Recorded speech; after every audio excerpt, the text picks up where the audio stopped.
দিগন্তজোড়া মাঠ, তাতে ফলে আছে সরিষা ফুল। যতদূর চোখ যায় হলুদ সরিষায় মন ভরে যায়। আমরা দাঁড়িয়ে আছি সাতক্ষীরা জেলার সদর উপজেলার আলিপুর গ্রামে। এই গ্রামের কৃষকেরা আমন এবং বোরো এই দুই ধানের বা দুই ফসলের মাঝখানে চাষ করে থাকেন এই সরিষা। কেমন কি ফলন ফলে, কোন জাত লাগান এবং তা থেকে তাদের এই 2-2.5 মাসের যে বিরতি থাকে কত টাকা উঠিয়ে নিয়ে আসছেন, এছাড়াও তারা যে সার ব্যবহার করেন, অর্থাৎ আমি জৈব সারের কথা বলছি, সেই ভার্মি কম্পোস্ট নিয়ে আজকে আমরা জানার চেষ্টা করব। সবাইকে আমন্ত্রণ জানাচ্ছি দীপ্ত কৃষির আজকের এই পর্বে, পাওয়ার্ড বাই কাজী ফার্মস। পুরো পর্ব জুড়ে আপনাদের সাথেই থাকছি আমি নূরে জান্নাত।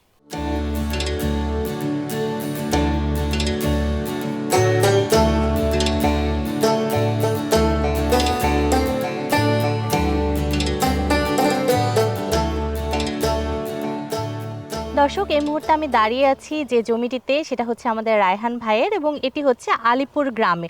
ভাইয়ের সাথে আমরা এই সরিষা নিয়ে যাবতীয় কথা বলবো এবং জানার চেষ্টা করব তারা কখন এই সরিষা বপন করে, কখন সেটা তুলে নেয়, কি পরিমাণ ফলন হয়, বিক্রিটা কোথায় করেন, কেমন প্রফিট ওনারা করতে পারেন, যাবতীয় তথ্য। আপনারা আমাদের সাথেই থাকুন।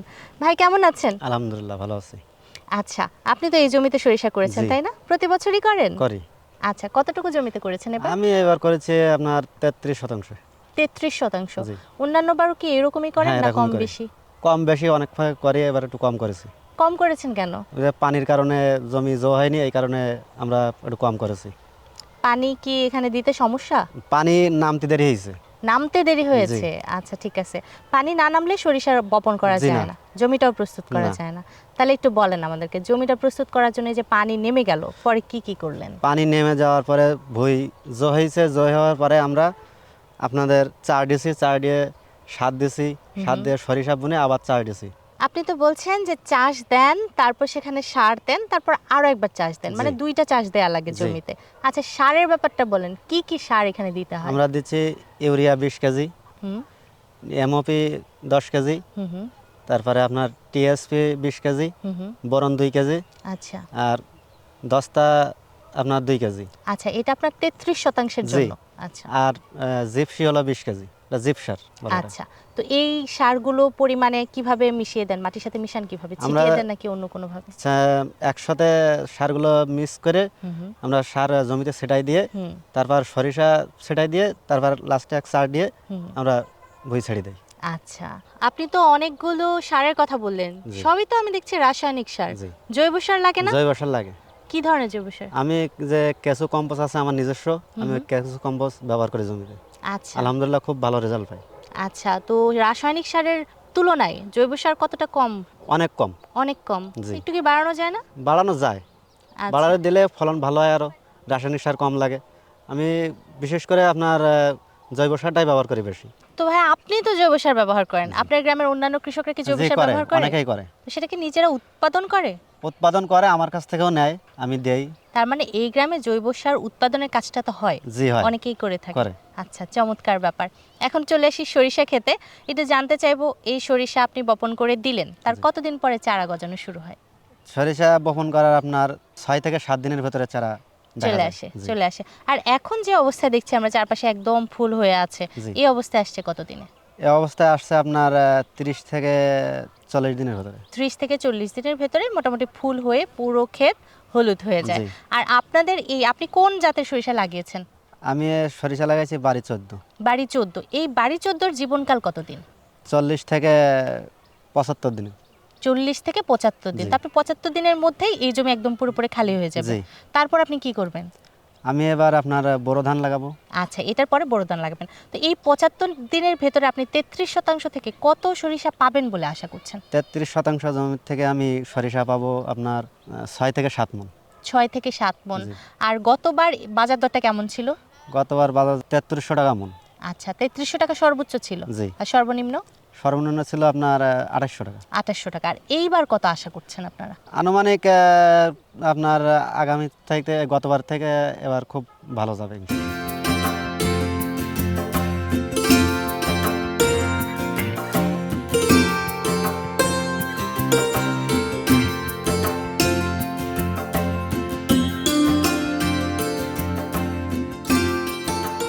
ভাই, আপনি তো গত বছরের ফলনটার হিসাব দিলেন, কেমন ফলন হয়েছিল, কেমন জি। বেচা বিক্রি হয়েছিল।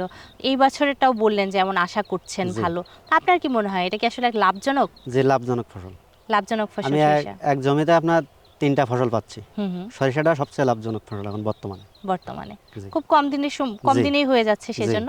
আচ্ছা, তাহলে একটু জিজ্ঞেস করবো যে খরচটা কেমন লাগছে আপনার এই জমিতে আজকে পর্যন্ত বা হারভেস্ট করা পর্যন্ত, মানে 75 দিন পর্যন্ত আপনার খরচ কত যায় 33%? 33 খরচ আছে আপনার 6 থেকে 7 হাজার টাকা।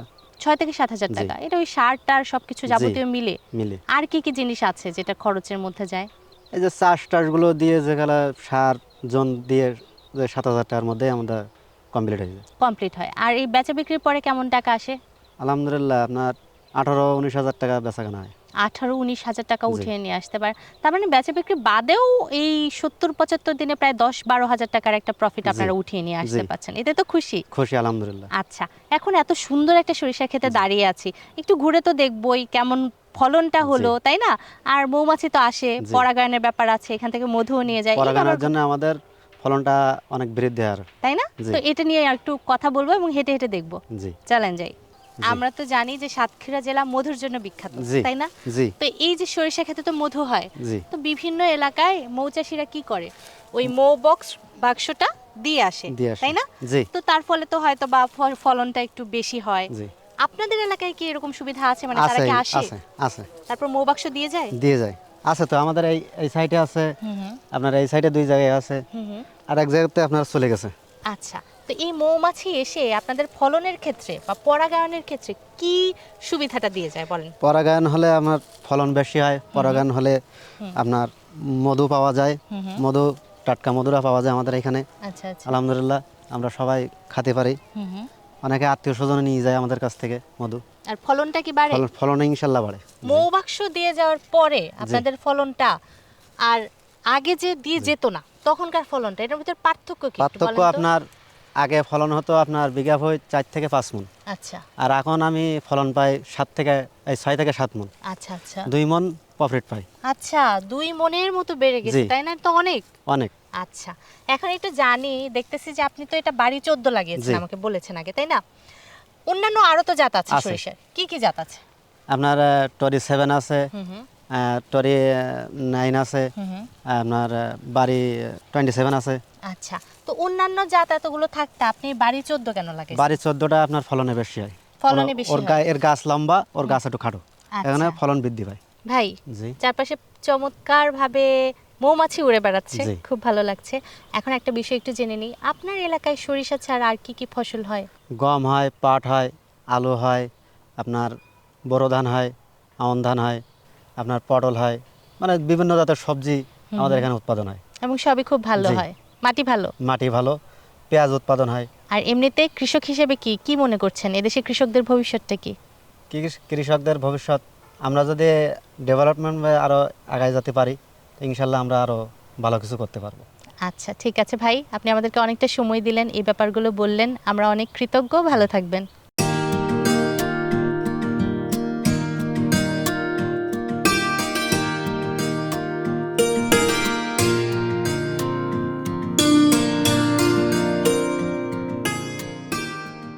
কৃষি বিভাগের উদ্যোগে বা প্রশিক্ষণের মাধ্যমে বিভিন্ন এলাকায় বা গ্রামে কৃষকরা কিন্তু তৈরি করছেন জৈব সার। এই গ্রামও তার বিকল্প নয়, এই গ্রামে কৃষকেরা নিজেরাই তৈরি করছেন জৈব সার বা ভার্মি কম্পোস্ট, এবং নিজেদের জমিতে তো ব্যবহার করছেনই, বাণিজ্যিকভাবেও তারা সেটা বিক্রি করছেন। এই ব্যাপারটা এখন আমরা একটু জেনে নেব, চলুন আমাদের সাথে।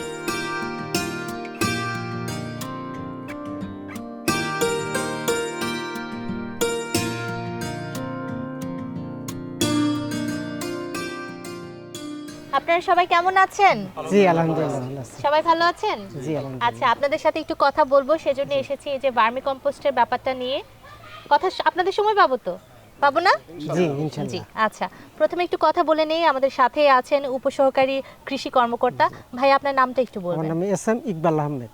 জি, আপনি তো এই ব্লকের দায়িত্বে জি আছেন। এই ব্লকে দায়িত্বে আছি। এই ব্লকে আপনি এই যে ভার্মি কম্পোস্ট বা জৈব সারই যদি আমি বলি, এটার জি। কি অবস্থা দেখছেন, কবে থেকে মূলত তারা এটা শুরু করলো এবং আপনারা কিভাবে সহায়তা দিচ্ছেন? জি এটা মূলত আমি যখন এই কৃষকের সঙ্গে মিশছি দেখছি যে এইখানে জৈব সারের পরিমাণটা খুবই কম ব্যবহার করে, কারণ এখন তো সেভাবে জৈব সারটা নাই, উৎপাদন হয় না।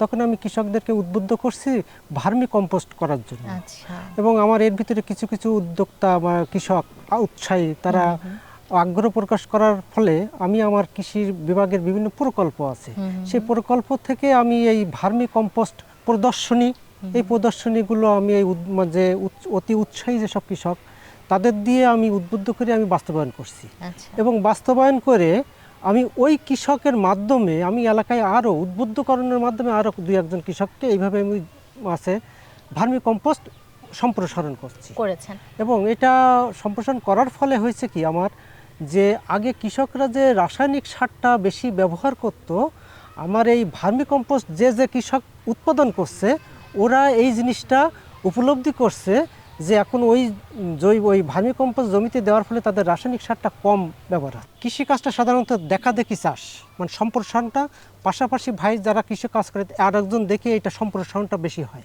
আমার যে ভার্মি কম্পোস্ট যে কৃষক উৎপাদন করছে, ওই দেখে পাশে অনেক কৃষক উদ্বুদ্ধ হচ্ছে।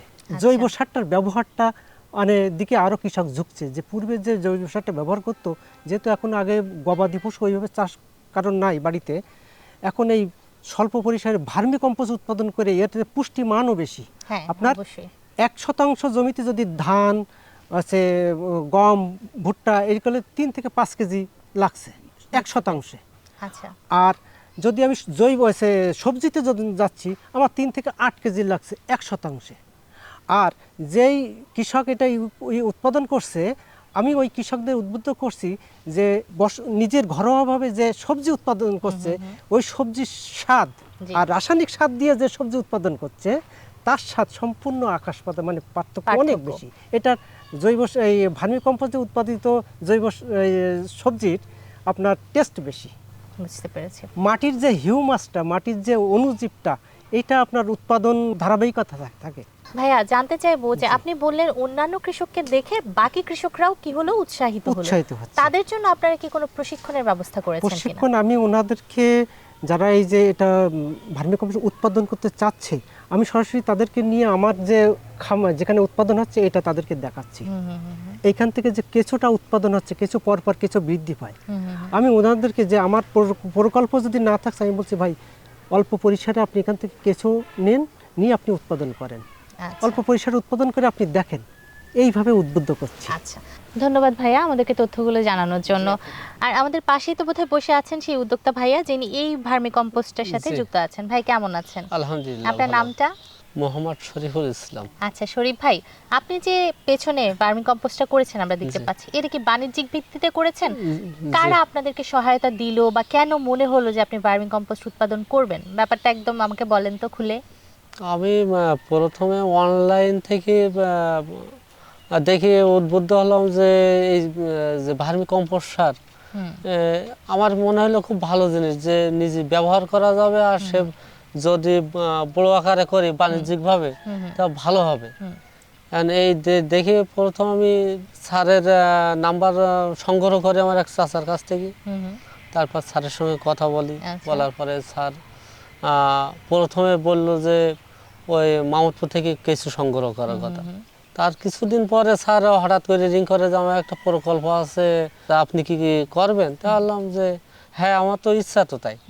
আপনি যদি আর্থিক দিয়ে সহযোগিতা না করেন, তা পরামর্শ দিলেও আমি নিজে থেকে করলে করব, এরকম একটা নিজে মনে হয়েছে। তো হইল না, আমরা সার্বিক সহযোগিতা করব। আচ্ছা, তাহলে আলহামদুলিল্লাহ ভালো।